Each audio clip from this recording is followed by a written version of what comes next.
Hello, my name is Harriet Tubman, but that's not how I started my life. I was born Aram Taras in Dorchester, Maryland. On a day in 1820, I began the journey and my life of paving the path to freedom. I was born a slave child, suffering many of the hardships usually accredited to the lives of blacks during this time period. Education was not an option for me.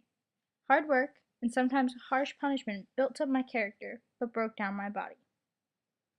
In some instances, I was hurt badly by my slave owners.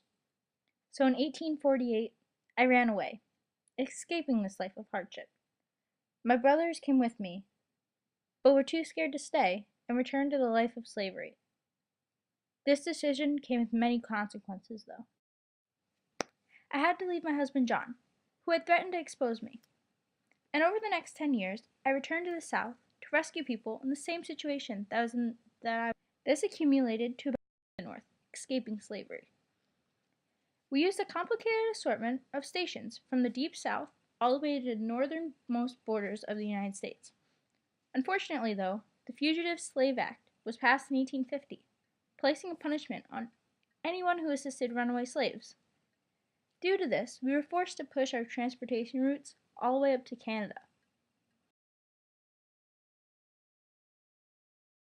This was terrifyingly dangerous, especially since there was a $40,000 bounty on my head.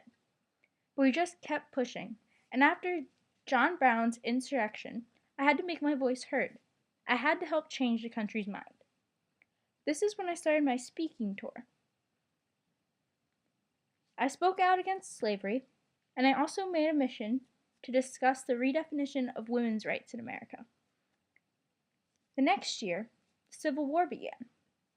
I feel that I had helped greatly with the movement towards this revolution, saving lives and helping my people. However, one of the most fulfilling moments throughout this experience would be when Frederick Douglass wrote to me, "The midnight sky and the silent stars have been the witness of your devotion to freedom and to your heroism. Much that you have done would seem improbable to those who do not know you as I know you." This made me feel great, and by improbable heroism, he meant my conduction of the Underground Railroad.